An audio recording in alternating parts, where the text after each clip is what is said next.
Hola, soy Ariana Bauer Campbell, estudiante de tercer año de medicina, y el video de hoy va a tratar sobre el ciclo celular y cáncer. Si es que durante el video o al final del video presentan alguna duda, no duden en escribirme al correo que está acá abajo. Bueno, los temas a revisar en este video van a ser divididos en tres secciones grandes. Lo primero es la introducción. Recordaremos en qué se basa el proceso de división celular, tanto la mitosis como la meiosis. Luego entraremos a discutir sobre el ciclo celular, los componentes, la clasificación celular según los diferentes ciclos celulares, la regulación de este y también los checkpoints que están involucrados en lo que es la regulación. Por último, pasaremos a discutir sobre el cáncer y todos los mecanismos que están involucrados con esta enfermedad. Comencemos. Existen tres procesos destacados que ocurren a lo largo de la vida celular normal. Estos son la proliferación, la diferenciación y la muerte celular. Por muerte celular nos referimos a apoptosis y por proliferación a división celular. Estos tres procesos deben estar en un estricto equilibrio para un adecuado funcionamiento. En este video nos enfocaremos sobre todo en lo que viene a ser la proliferación, es decir, la división celular. Esta división celular está compuesta por tanto la mitosis como la meiosis. En el caso de la mitosis es el proceso por el cual las células somáticas se dividen y el producto es de una célula diploide, son dos células hijas diploides. Las funciones de la mitosis incluyen la reproducción, el crecimiento y la reparación de los tejidos. En el caso de la meiosis es el proceso por el cual se obtienen las células gonadales. Y la diferencia con la mitosis es que a partir de una célula madre o progenitora diploide, lo que se va a obtener son cuatro células hijas haploides. La función principal de la meiosis, bueno, claramente ya la dije, es la generación de las células gonadales, que son los óvulos y los espermatozoides. Para repasar un poco más los conceptos acerca de la mitosis y la meiosis, vamos a detenernos un poco en los componentes de estos procesos. Recordar que estos procesos están mediados por una secuela de eventos que son la profase, la metafase, la anafase y la telofase. En ambos casos se cumple esta secuencia. La diferencia es que la meiosis se va a hacer dos veces. Por eso es que se tiene profase 1, profase 2, metafase 1, metafase 2, anafase 1, anafase 2, bueno, telofase 1 y 2. A la primera serie de eventos se le conoce como meiosis 1 y a la segunda se le conoce como meiosis 2. Estos dos procesos van a finalizar en lo que es la citoquinesis, que es el proceso por el cual las células se separan, se parten por la mitad y generan a las dos células hijas. Quisiera detenerme a explicar un poco sobre la ovogénesis y la espermatogénesis, porque la meiosis no va a ocurrir sin antes haber una mitosis previa. ¿A qué me refiero con esto? En cuanto a la espermatogénesis, está compuesta por tres fases. La fase de multiplicación, de crecimiento y maduración, como pueden ver en este gráfico. El caso de la multiplicación es el caso por el cual la espermatogonia, que es la base de la célula progenitora, crece, se diferencia también desde la célula germinal gonadal, y se prepara para ser la progenitora de lo que va a ser el espermatocito primario. Entonces, esta fase de multiplicación involucra lo que es la mitosis. Una vez que se ha dado esta mitosis, luego esta espermatogonia va a estar lista para generar el espermatocito primario y recién el espermatocito primario es el que va a sufrir el proceso de meiosis para formar los futuros espermatozoides. Importante también que tengan en cuenta que la maduración involucra a la meiosis tanto 1 como 2 y la espermiogénesis, que no es nada más que la diferenciación de las espermátides en espermatozoides. En cuanto a la oogénesis, como pueden ver en el gráfico que les he realizado acá al costado, también se requiere una mitosis previa antes de los procesos de meiosis. Sucede que la oogonia, que es la célula progenitora de los futuros óvulos, requiere diferenciarse en ovocito primario y esta diferenciación la hace a través de la mitosis. Ahora, luego ocurrirán la meiosis 1 y la meiosis 2. La diferencia entre la espermatogénesis y la oogénesis es que el producto final de la oogénesis va a ser un óvulo. En cambio, en la espermatogénesis van a ser 4 espermatozoides. Lo que va a ocurrir es que sí se llegan a producir 4 células hijas, pero las 3 que no se forman como óvulos se denominan cuerpos polares y son muy pequeños como para formar un óvulo y por eso degeneran. La otra diferencia está en que el proceso meiótico no es continuo, sino que va a estar interrumpido a lo largo de la vida. Como pueden ver, la mitosis es bastante importante para inclusive la meiosis. Es importante para todos los procesos celulares y por eso debemos discutir qué cosas están involucradas en este proceso de división. Ahora pasaremos a discutir sobre el ciclo celular. El ciclo celular consta de 4 fases, estas son G1, S, G2 y M. Adicionalmente podemos encontrar un estadio que se denomina G0 y ahora vamos a explicar cuál es su función, por así decirlo. En el caso de G1 es el proceso por el cual es la primera fase de crecimiento y es el proceso por el cual se duplican las organelas y también se duplica el volumen del citoplasma.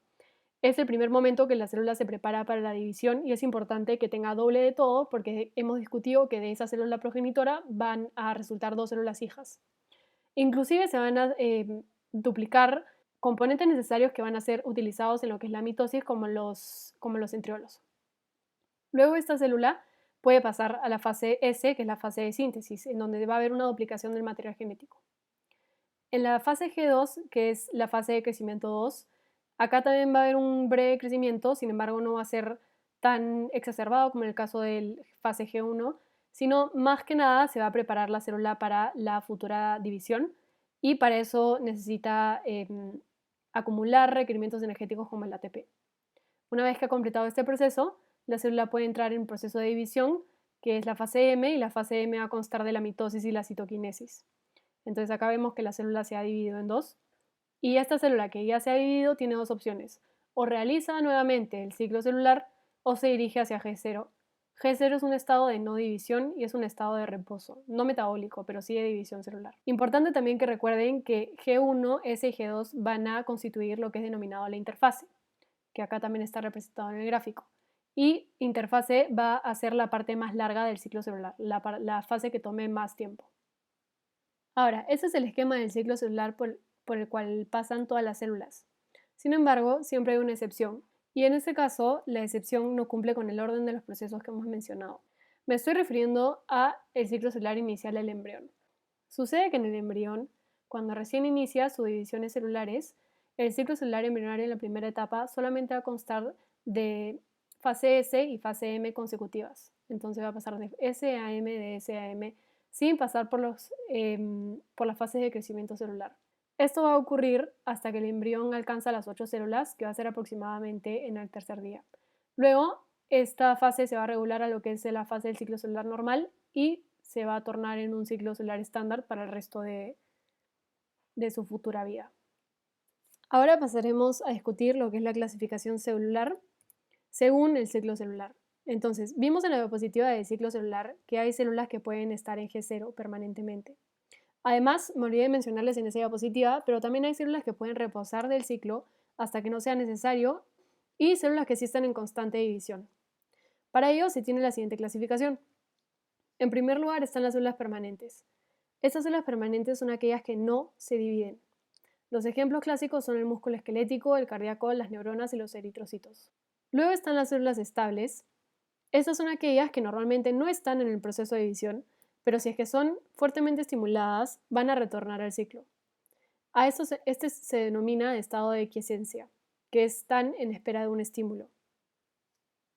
Los ejemplos clásicos son el hepatocito y algunos linfocitos. Esta característica que tienen los hepatocitos permiten explicar por qué tiene el hígado una alta capacidad de regeneración cuando una porción del hígado es extraído o cuando éste es dañado. Por último se encuentran las células lábiles, y las células lábiles son las que van a estar en división constante. Esto tiene mucho que ver con su función, con la función que cumplen, y los ejemplos son la piel, las células de la médula ósea, las del epitelio gastrointestinal, los folículos pilosos y entre otras. Ahora, ¿por qué me estoy refiriendo a que tienen mucho que ver con la función que cumplen? Estas células que hemos mencionado están constantemente sometidas a fricción o a posibles daños, por lo que tienen que regenerarse y proliferar constantemente para poder cumplir su adecuada función. Un dato interesante es que por esto mismo, esta propiedad explica por qué es que los quimioterapéuticos, los agentes que se utilizan en la quimioterapia, afectan mucho a estas células, es decir, provocan la caída de pelo, afectan la piel y hasta inclusive pueden provocar náuseas y vómitos. Es porque el objetivo de los quimioterapéuticos es atacar a las células cancerosas que están en rápido y constante multiplicación. Pero, claramente, como hemos visto acá, las células cancerosas no son las únicas que tienen multiplicación constante. Sí, tienen una multiplicación más rápida, más exacerbada, pero no son las únicas con multiplicación constante.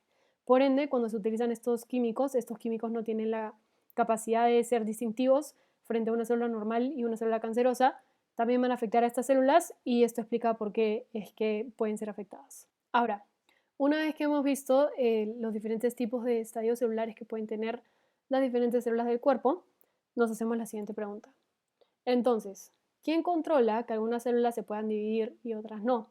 Y eso tiene que ver mucho con lo que son los procesos de regulación. Van a existir dos tipos de regulación, la extracelular y la intracelular. La regulación extracelular va a constar de estímulos en el crecimiento y de factores que van a inhibir el crecimiento, mientras que la intracelular va a consistir en las proteínas efectoras activadoras e inhibidoras. Es importante mencionar desde ya que en el caso de los factores extracelulares que estimulan el crecimiento, estos también son denominados los agentes mitógenos. Iniciaremos con lo que viene a ser la regulación extracelular. La regulación extracelular va a ser controlada por diversos factores. Van a haber factores que pueden estimular el crecimiento, es decir, mitógenos, o factores que pueden inhibir este crecimiento. En el caso de los mitógenos, estos van a involucrar a lo que van a ser señales de crecimiento y, como hemos visto, van a promover que se fomente el ciclo celular. Los ejemplos de los mitógenos van a ser los factores de crecimiento, como pueden ver acá, las hormonas esteroideas, y, entre otras hormonas, y también los nutrientes. Luego están los inhibidores del ciclo celular y estos pueden ser diversos factores, como por ejemplo que no hay un ambiente favorable, que haya carencia de nutrientes, factores que afecten directamente e inhiban a los promotores del ciclo celular e inclusive factores de muerte. Pero, ¿qué ocurre? Que para que estas señales puedan ejercer un efecto en la célula, hay algunos requisitos que deben cumplir. El primer requisito es que hay una interacción entre los mitógenos o factores inhibidores con su receptor respectivo. En este caso, por ejemplo, acá podemos ver a los receptores celulares. En el caso de las hormonas esteroideas, estas no van a actuar en receptores de membrana, sino intracelulares, porque pueden atravesar la membrana libremente. Y en breves segundos vamos a discutir lo que ocurre con los nutrientes, porque ahorita me quiero enfocar en qué es lo que ocurre con los factores que hemos englobado acá en azul. Ocurre que, bueno, como les mencioné, el primer requisito es que haya interacción con el receptor. Y el segundo requisito, y el más importante, es que esta señal sea transducida al mensaje del núcleo. Si es que interactúan los factores con su receptor, pero esta señal no es transducida, entonces no va a haber efecto. Para la transducción de este mensaje, las proteínas que me gustaría resaltar en estos momentos son la proteína RAS y la proteína RAF, que son proteínas quinasas involucradas en el sistema de transducción del mensaje. Como les mencioné, esto es lo que va a suceder en cuanto a los factores de crecimiento y también algunas hormonas y algunas quimioquinas. Sin embargo, el caso de los nutrientes es un poco diferente y la acción transductora hacia el núcleo no va a ser mediada a través del RAS y el RAF, sino va a ser mediada a través de la proteína mTOR. mTOR es una proteína quinasa y la diferencia de mTOR con la vía de señalización de las quinasas que he mencionado anteriormente, que son el RAS y el RAF, es que el mTOR va a actuar directamente afectando a los ribosomas, promoviendo la traducción de algunas proteínas reguladoras de la división celular. Entonces vemos acá cómo ingresan nutrientes y afectan directamente a mTOR, y mTOR va a afectar directamente a los ribosomas. Entonces la transducción no es directa al núcleo, sino que va a ser mediada a través de proteínas, que probablemente sean factores de transcripción, que van luego al núcleo y son las que ejercen la función. Luego quisiera regresar a la imagen anterior y enfocarme en otra zona de la célula, que es esta acá. La regulación extracelular no solamente va a ser para el crecimiento y para factores que inhiban este crecimiento, sino también pueden haber factores que promuevan la diferenciación celular. Las clásicas señales de la diferenciación celular son el Wnt y el Hedgehog, y lo que van a hacer estos factores van a ser interactuar con los receptores y promover la diferenciación celular. Pero ahora, ¿qué es lo que va a ocurrir? Cuando estas señales actúan directamente con los receptores, la célula se va a especializar. Pero esto significa que entonces no va a poder ocurrir el ciclo celular al mismo tiempo que la especialización, porque la célula no puede hacer ambos al mismo tiempo. O se especializa o se divide, pero no puede hacer ambos. Este concepto nos podría ayudar a discutir la siguiente pregunta. ¿Qué procesos son los que se oponen en la división celular? ¿La apoptosis, la diferenciación celular o ambos? La respuesta es ambos, y es por lo mismo que hemos mencionado. Si ocurre la apoptosis, bueno, la apoptosis es directamente lo opuesto a lo que es el ciclo celular, y a pesar que la diferenciación celular no es lo opuesto a la división celular, la célula no puede hacer ambos al mismo tiempo. Entonces, si es que ocurren estímulos para la diferenciación celular, no va a poder ocurrir el ciclo celular. Una vez que hemos descrito lo que vienen a ser las regulaciones extracelulares, procederemos a revisar lo que es la regulación intracelular y en qué consta esta. La regulación intracelular está mediada por proteínas efectoras con acciones activadoras e inhibidoras. Es muy similar al caso de la regulación extracelular. Las proteínas activadoras van a promover el progreso del ciclo y los ejemplos son las ciclinas y las ciclinas dependientes de quinasa. En el caso, las proteínas inhibidoras no van a ejercer su efecto directo, sino que van a inhibir a las proteínas activadoras. Y los ejemplos son las proteínas inhibidoras de la CDK, que es Cyclin Inhibitor Protein, por sus siglas en inglés, y luego están los inhibidores de quinasa 4. Entonces, estas proteínas van a inhibir a las ciclinas y a las ciclinas dependientes de quinasa, que son, acá están representadas tanto la ciclina como la CDK. Estas proteínas, las ciclinas y las ciclinas dependientes de quinasa, son proteínas extremadamente importantes, ya que van a ser las involucradas en lo que se denomina los checkpoints del ciclo celular. Por ende, vamos a hablar un poco más sobre estas. La actividad biológica de las CDKs es fosforilar a otras proteínas. ¿Por qué se llaman ciclinas? Esa es una pregunta bastante curiosa y simplemente es por el hecho que la concentración de estas va a variar durante el ciclo celular, pero no la concentración de ambas, sino solamente la concentración de las ciclinas. Las ciclinas van a tener una variación dependiendo del estadio del ciclo celular. Mientras que las CDKs, que son las ciclinas dependientes de quinasa, van a permanecer constantes a lo largo del ciclo. Lo que no mencioné en la diapositiva anterior, pero que es muy importante que tengan en cuenta, y acá sí lo he escrito, es que las ciclinas y las ciclinas dependientes de quinasa van a formar un complejo que se escribe como CDKC. Y este complejo va a ser el complejo activo. Es decir, si es que no están juntas, ninguna de las dos va a poder actuar de la manera adecuada. En cambio, cuando están juntas, sí van a poder ejercer su actividad biológica, que es fosforilar a proteínas. Ahora, entonces, por ende, podemos deducir que la actividad del complejo es directamente proporcional a la concentración de ciclina, porque como ya se mencionó, las ciclinas van a variar dependiendo del estado del ciclo. Entonces, si es que estamos en un momento del ciclo en donde no se tienen suficientes ciclinas, entonces el complejo no va a poder estar lo suficientemente activo.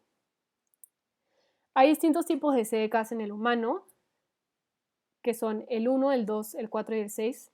Y también hay distintos tipos de ciclinas, que son la A, la B, la D y la D. Los complejos que se pueden formar son el 1A, el 1B, el 2A, el 2E, 4D y 6C. Y estos complejos, recuerden que son los complejos activos. Algunos de estos complejos van a ser los que van a estar involucrados en lo que son los checkpoints del ciclo celular. Pero, ¿qué son los checkpoints del ciclo celular y para qué sirven y qué me permiten revisar?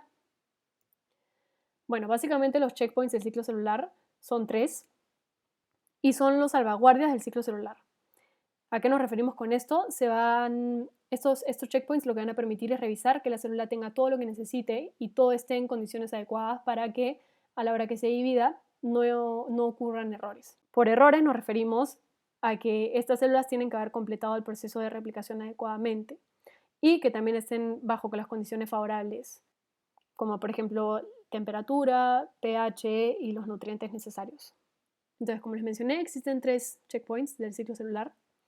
El primer checkpoint del ciclo celular se encuentra entre la fase G1 y S, y de lo que se encarga esta es garantizar que el DNA no tenga errores antes de replicarlo y que el ambiente sea favorable.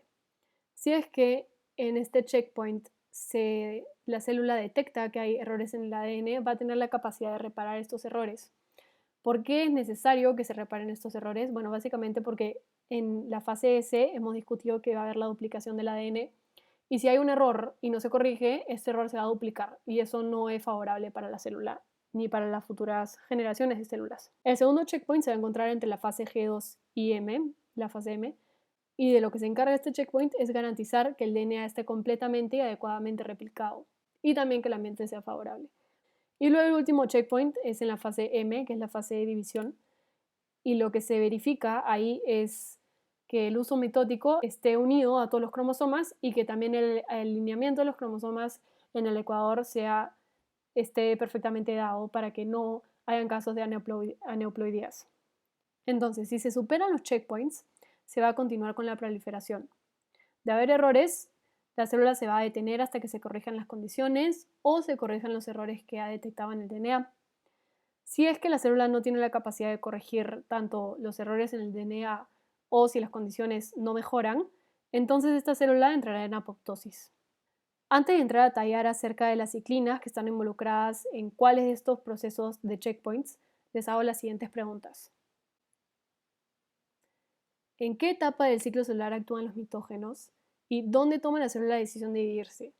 Una vez que ya tenemos los conceptos de dónde ocurren los checkpoints y los conceptos de qué pasa en cada etapa y qué es lo necesario para que la célula empiece a dividirse, debemos reflexionar sobre estas preguntas. Para ambos casos, la respuesta es en G1. G1 es denominado el punto de restricción. Y el punto de restricción es aquel en el que la célula es capaz de decidir si tiene todo lo necesario para dividirse o no. Obviamente depende de las condiciones. Ahora también les hago la siguiente pregunta. ¿En cuál de los 3 checkpoints se revisará la integridad del ADN? La respuesta adecuada en este caso es solamente en G1 con S y en G2 con M, los primeros 2 checkpoints, no en M. ¿Por qué? El checkpoint de la fase M no revisa la integridad del material genético per se, pero sí revisa el alineamiento de los cromosomas y la unión de los centriolos con el cinetocoro. ¿Por qué? Porque, como ya lo mencioné anteriormente, es necesario que estén perfectamente alineados y todos estén unidos a su cinetocoro respectivo para que a la hora que se dé la anafase, la separación de las cromátides hermanas, no ocurran procesos de anaploidía en donde tal vez un cromosoma se va a un lugar donde no debería irse. Luego de haber revisado la posición de los 3 checkpoints, ahora podemos pasar a discutir qué relación tienen estos checkpoints con los complejos ciclina dependiente de quinasa que les mencioné anteriormente. Van a haber 3 complejos, ciclina y ciclina dependiente de quinasa, que van a actuar en la regulación del ciclo celular. Estos son el CDKC de la fase G1, el CDKC de la fase S y el CDKC de la fase M. Algo importante que tienen que tener en cuenta es que estos complejos CDK-ciclina, que van a estar involucrados en la regulación, no van a tener una acción directa en lo que vienen a ser los checkpoints del ciclo celular, pero lo que van a hacer tienen una acción relativamente indirecta. Van a actuar sobre proteínas que sí están directamente involucradas en el ciclo celular, pero bueno, como hemos mencionado, el punto G1 es el punto en donde se va a iniciar todo y por ende el primer complejo en formarse va a ser el CDKC de G1. También, como vimos anteriormente, va a haber una fluctuación en la actividad de los complejos diferentes que pueden existir y esto se debe a que las diferentes ciclinas van a variar dependiendo del ciclo celular. Por ejemplo, en el caso de cuando se está finalizando G1 y va a iniciar la fase S, aumenta la cantidad de ciclina E. Y esta ciclina E va a formar un complejo con la ciclina dependiente de quinasa 2. Luego, cuando se inicia la síntesis y hasta finalizando la fase G2, va a aumentar los niveles de ciclina A. Y esta ciclina A también se va a unir a una ciclina dependiente de quinasa 2. Y luego, por último, finalizando la fase G2, va a incrementarse la cantidad de ciclina B.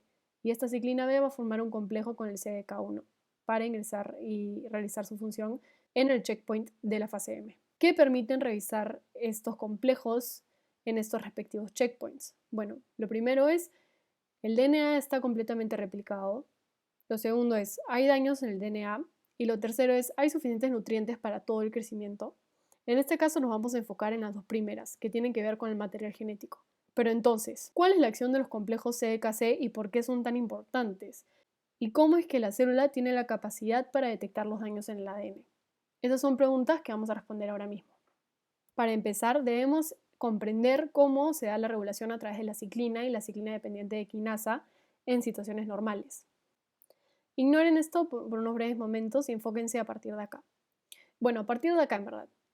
Existe un factor proteico que es realmente esencial para que el ciclo celular pueda hacer su transición de la fase G1 a la fase S.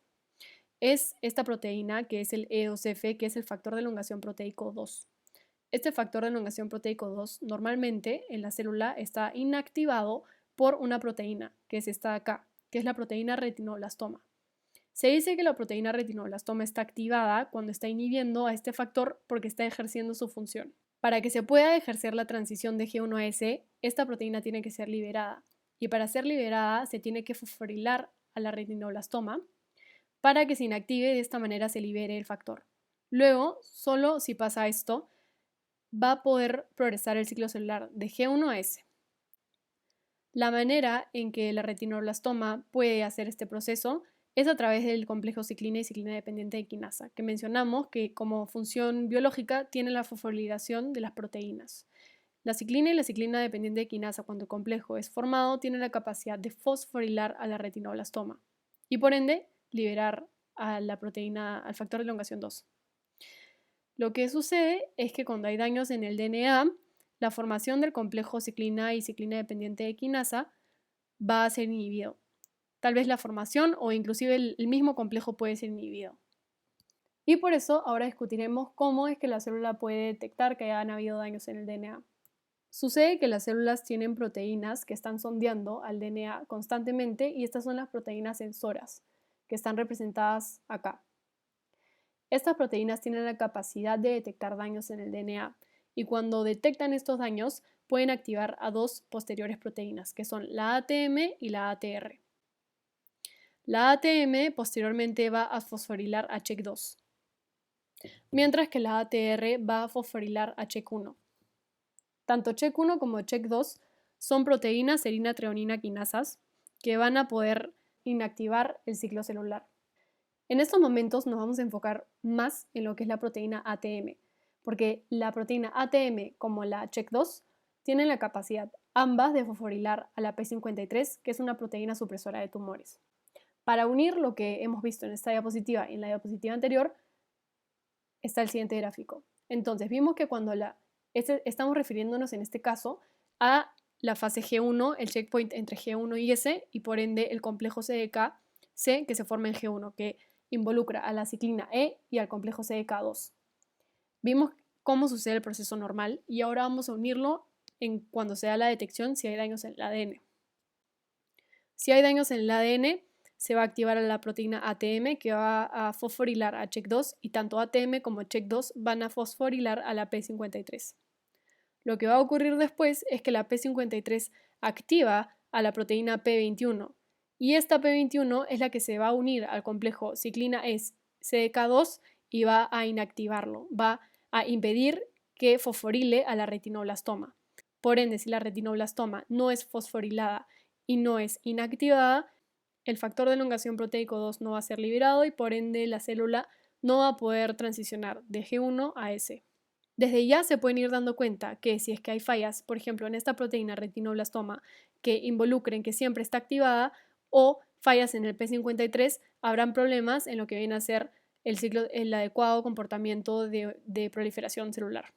No se olviden entonces que el principal actor de la detención del ciclo celular en G1 va a ser la proteína P53. Habíamos dicho que la proliferación, la diferenciación y la muerte celular, que viene a ser la apoptosis, tienen que estar en constante equilibrio. En cuanto a la proliferación, van a haber factores que van a poder disminuirla o aumentarla, dependiendo de cuáles sean. Pero la pregunta es, ¿qué sucede cuando se rompe este equilibrio? Y así es como pasamos a hablar sobre la tercera parte del video, que es cáncer. El cáncer es un conjunto de enfermedades relacionadas que se caracteriza porque las células se dividen excesivamente y se diseminan a los tejidos circundantes. El origen de los cánceres surge a raíz de los cambios genéticos que afectan muchos procesos, tales como la división celular, el crecimiento, la apoptosis, la angiogénesis, que es la formación de nuevos vasos sanguíneos, la migración al mismo tejido y la metástasis, que es a tejidos distantes. El cáncer va a promover los tres últimos, y bueno, también la división celular y el crecimiento. Inhibe la apoptosis. Dentro del cáncer pueden haber clasificaciones.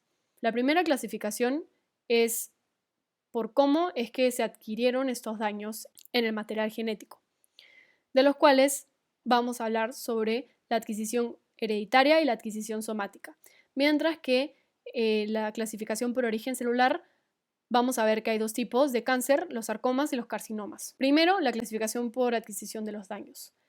Hay dos grandes clasificaciones, la clasificación por cáncer hereditario y cáncer somático.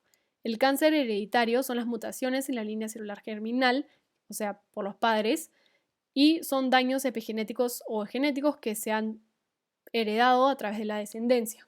Cuando menciono línea celular germinal, me estoy refiriendo a los espermatozoides y a los óvulos.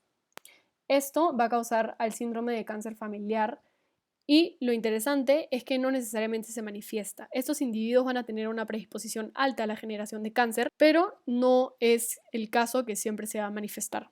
En cuanto al cáncer somático, estas van a ser alteraciones genéticas y epigenéticas también que van a ser adquiridas durante la vida. Por ejemplo, exposición a radiación, a químicos, a contaminación e inclusive factores que pueden alterar el ambiente celular y también daños en el DNA. El somático va a tener un origen multifactorial y es el más frecuente entre estos dos. El más frecuente y aproximadamente 95% de los cánceres diagnosticados son somáticos. Luego tenemos a la clasificación por origen celular y los nombres se deben básicamente a su proveniencia. Carcinomas son los cánceres que son originados del tejido epitelial y los sarcomas son cánceres que se originan desde el mesénquima. Una manera fácil en que pueden recordar esto es simplemente viendo la etiología de la palabra. Oma significa tumor y en el caso de sarcoma, sarc significa carne. Por ende, tumor de carne nos hace pensar que tiene un origen mesenquimal. Este origen mesenquimal puede ser por fibroblastos, tejido sanguíneo, músculos, tejido fibroadiposo, hueso, cartílago, entre otros. En esta diapositiva podemos ver las diferencias en proliferación de las células cancerosas. En las células normales existe lo que se conoce como inhibición del crecimiento por contacto. Por ejemplo, cuando nos cortamos y el tejido se debe regenerar, estas células pueden crecer por estímulos como los factores de crecimiento, pero solo lo hacen hasta que chocan unas con otras, y es el momento en el que señales van a hacer que la célula perciba que ya se ha arreglado el tejido y no necesita seguir con su crecimiento. Sin embargo, lo que va a ocurrir en las células cancerosas es que se pierde esta propiedad, y por eso es que se ve el crecimiento de los clumps o los foci, que son agrupaciones en racimo, porque como no se percibe que ya no hay espacio para crecer, estas células siguen creciendo y creciendo y se forman agrupaciones, como acúmulos. Antes de clasificar los tumores, realizaremos la siguiente pregunta. ¿Qué efecto tendría en las células cancerosas el retirar los factores de crecimiento del medio? La respuesta es que no hay ningún efecto. Y esto es porque las células cancerosas funcionan como células autocrinas. Esto quiere decir que van a sintetizar sus propios factores de crecimiento y por ende no necesitan factores del medio para crecer y en ambientes hostiles también lo pueden hacer por esta propiedad. Ahora sí, entraremos a la clasificación tumoral. No todos los tumores son malignos. También existen tumores benignos. La diferencia entre los benignos y los malignos son las diferentes características. Iniciando por la proliferación. En el caso de los tumores benignos, estos tienen una menor proliferación a comparación de los malignos. Esto no significa que proliferen igual que las células normales, porque sí lo van a hacer a mayor cantidad, pero simplemente no lo hacen tan exageradamente como en el caso de los tumores malignos. Luego está que los benignos tienen una expansión localizada, esto quiere decir que solamente crecen en el mismo tejido, mientras que los malignos van a invadir a otros tejidos, que esa es la característica de metástasis. Y los benignos, cuando son observados al microscopio, se puede ver que las células son muy similares a las normales, a contraste de los malignos, que la apariencia celular es bastante distinta a las células normales, como hemos podido ver acá. Son muy diferentes. Ahora, ejemplos de tumores benignos y tumores malignos. Los tumores benignos van a ser los adenomas, los fibromas, los lipomas, mientras que los cánceres, ya se denomina cáncer a un tumor maligno, son los sarcomas o los carcinomas, que van a involucrar a los adenocarcinomas, a los fibrosarcomas, a los liposarcomas, leucemia y linfoma. Tiene que quedar claro entonces que los tumores o neoplasias benignos no son cáncer. Los adenomas, fibromas, lipoma no son cáncer, pero si no son tratados adecuadamente y tempranamente, sí pueden llegar a progresar, que eso ya lo vamos a discutir en unos momentos. Entonces, como ya hemos visto que no todas las neoplasias son cáncer, eso significa que no todos los estadios de las neoplasias van a ser malignas. Y acá es donde entramos a hablar sobre los estados cancerosos y no cancerosos. Los estados no cancerosos van a implicar a la hiperplasia, hipertrofia, displasia, neoplasia y anaplasia. La hiperplasia es un aumento en el número celular. La hipertrofia es un aumento en el tamaño celular. Displasia, proliferación desordenada. Neoplasia, tumor, es este crecimiento anormal. Y la anaplasia es la falta de diferenciación. El estado canceroso son dos: cáncer, que es el tumor maligno, y la metástasis, que es el crecimiento en tejidos distantes, que la metástasis es la característica clave para denominar que un crecimiento es canceroso. Ahora, esto no quiere decir que estas características no pueden progresar a esto. Es más, estas características van a estar involucradas en la generación de un tumor maligno, y eso lo vamos a ver a continuación en los mecanismos de la carcinogénesis. La carcinogénesis es la transformación de una célula normal a cáncer y involucra las siguientes fases no cancerosas para progresar hasta cáncer. Estas son, primero, del tejido normal ocurrirá una hiperplasia, luego una displasia y luego con el tiempo se puede originar el cáncer. Estos procesos van a ir de la mano con las etapas de transformación, que consta de la iniciación, promoción y progresión. En la iniciación, las células van a empezar a albergar daños en el DNA, pero todavía tienen la capacidad para reparar alguno de estos parcialmente. Mientras que en la promoción sí se va a generar un desequilibrio entre la proliferación y la apoptosis. Los pólipos colónicos son crecimientos benignos que van a ocurrir en algunas personas a nivel del epitelio colónico. Estos pólipos tienen un crecimiento anormal sin capacidad de invasión todavía y son frecuentemente extraídos de las personas que lo presentan. Por eso es que se hacen las colonoscopías. Sin embargo, si este pólipo no es extraído y no es tratado de la manera adecuada, puede progresar en su conversión hacia adenoma. Y si esto no es tratado, se puede convertir en un adenocarcinoma, que se visualiza en esta imagen. Acá ocurrió una transformación celular. Para entender un poco más las etapas de la transformación celular, nos detendremos en esta gráfica. Comentamos que eran 3 fases: la fase de iniciación, la fase de promoción y la fase de progresión. Al comienzo va a tenerse una célula normal, la cual tiene un equilibrio entre daño celular y reparación de este daño. Esta célula normal, si va acumulando daños en el DNA, puede convertirse en una célula iniciada, que ya es la célula que va a albergar los daños. Sin embargo, todavía existe la capacidad de repararse y regresar hacia una célula normal. Cuando estos daños no se reparan por completo, va a ocurrir lo que es la proliferación aumentada. Una célula iniciada se va a convertir en una lesión focal. Esta lesión focal es un grupo de células que han ganado la capacidad para proliferar y que posponen la apoptosis. A esto nos referimos que la proliferación va a ser mucho mayor que la cantidad de apoptosis que se dé y por eso se forma un proceso de aumento celular. Luego de un tiempo, si sigue la proliferación, y esto va a depender del tipo de neoplasia y la exposición al agente carcinógeno, esta lesión focal se puede convertir en cáncer y va a aumentar aún más su proliferación. La tasa de apoptosis en este caso va a ser tan mínima que no va a poder hacer nada al respecto y se da la formación de esta enfermedad. Ahora debemos discutir cuáles son las causas y los agentes que van a promover la formación de cáncer. En el caso del cáncer somático, que es el cáncer que va a ser multifactorial y va a ser adquirido a través de la vida de la persona, hay 2 situaciones. La situación en donde nos enfrentamos a iniciadores de tumores. Estos iniciadores de tumores son mutágenos y ahora voy a explicar por qué. Y también está la situación en la que nos enfrentamos a promotores de tumores, que son inductores de la proliferación. En el caso de los iniciadores de tumores, está la radiación ionizante como los rayos X y los rayos ultravioleta, los agentes alquilantes del DNA, y estos van a causar daño en el ADN. Esto es un daño directo en el ADN genotóxico. En cuanto a los promotores de tumores, estos van a incluir a la inflamación crónica, como en el caso de la gastritis y la hepatitis, la exposición constante a los estrógenos y andrógenos y los agentes infecciosos como papiloma humano, hepatitis B, hepatitis C, Epstein-Barr virus y H. pylori. 4 primeros son viruses, el último es una bacteria, pero en lo que coinciden estos es que van a aumentar la cantidad de inflamación que se tiene en el ciclo celular y también van a tener la capacidad de alterar algunos procesos, inclusive algunos pueden inhibir la apoptosis, por lo que fomentan y son, para empezar, los inductores de la proliferación y fomentan inflamación y la generación de cáncer, promueven los tumores.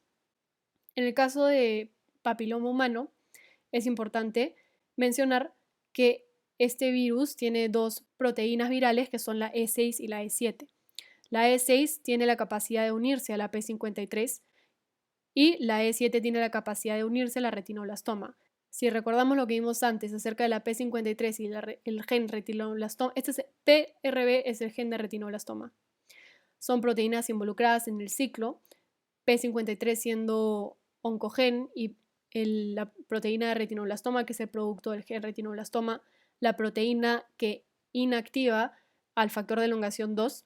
Cuando estos están inhibidos por estas proteínas virales no van a poder ejercer su función. Por ende, el factor de elongación proteico va a estar libre para la progresión del ciclo celular y la P53, que es un supresor de tumor, no va a poder ejercer su función de inhibir el ciclo. Una pregunta que yo me hice cuando estaba revisando estos temas es que si existen virus que tienen la capacidad de insertar su material genético en el material genético de los humanos y por ende causar daños en el DNA, ¿por qué estos no son considerados como genotóxicos? La respuesta es que los genotóxicos son agentes que siempre van a causar daños en el DNA. No importa si es una exposición, dos exposiciones, 50 o 30, estos agentes siempre van a afectar el DNA directamente. En cambio, el caso de los virus que introducen su DNA en el material genético de nosotros no siempre lo hacen. Pero lo que sí siempre hacen estos virus es fomentar la inflamación y en muchos casos también inhibir el proceso apoptótico. Por eso son considerados promotores de tumores. Como hemos visto a lo largo de las diapositivas, las alteraciones genómicas van a promover el cáncer. Y a estas alteraciones genómicas también se conocen como inestabilidad genómica. Cuando hay mucho daño en el DNA, esto va a acelerar el proceso de transformación a células cancerosas. Ocurre que tenemos dos mecanismos que van a actuar frente a la inestabilidad genómica, y estos son la apoptosis y la reparación del ADN. Pero cuando la inestabilidad genómica supera estos dos procesos es que se da la transformación. En el caso de las alteraciones genómicas, pueden ser tanto mutaciones puntuales como alteraciones en el número de cromosomas, cambios en los niveles de expresión genética y también alteraciones cromosómicas. Dentro de las alteraciones cromosómicas, que son las más frecuentes, están las deleciones, las amplificaciones, translocaciones, inversiones y aneuploidías. Un caso clásico de las translocaciones es la leucemia mieloide crónica. La leucemia mieloide crónica es causada por la translocación del gen ABL que se encuentra en el cromosoma 9 hacia el gen BCR del cromosoma 22. Como pueden ver acá, en verde está el ABL y en rojo está el BCR. Esto debería estar en minúscula. Pero lo que va a ocurrir es que va a producir que ambos cromosomas estén mutados. Acá se ve cómo se da el proceso de translocación. Y vamos a obtener un híbrido, que es el híbrido BCR-ABL en el cromosoma 22. A este cromosoma también se lo conoce como cromosoma Filadelfia y fomenta la progresión de leucemia mieloide crónica. Este es el momento en el que nos preguntamos entonces, si es que pueden ocurrir todas estas alteraciones y nosotros tenemos una cantidad inmensa de material genético, ¿por qué entonces el cáncer no ocurre en todas las personas? Y esto se contesta de la siguiente manera. Para que se fomente la progresión de cáncer, se tienen que necesariamente afectar alguno de los tres genes que están visualizando acá. Estos son los protoncogenes, los genes supresores de tumores o los genes reparadores del DNA. Los protoncogenes son genes normales que tienen funciones normales en el cuerpo y que sus alteraciones van a provocar la hiperactividad, o sea, la sobreexpresión de estos protoncogenes y por ende se van a llamar las mutaciones activadoras. Posteriormente vamos a ver algunos ejemplos de cada una.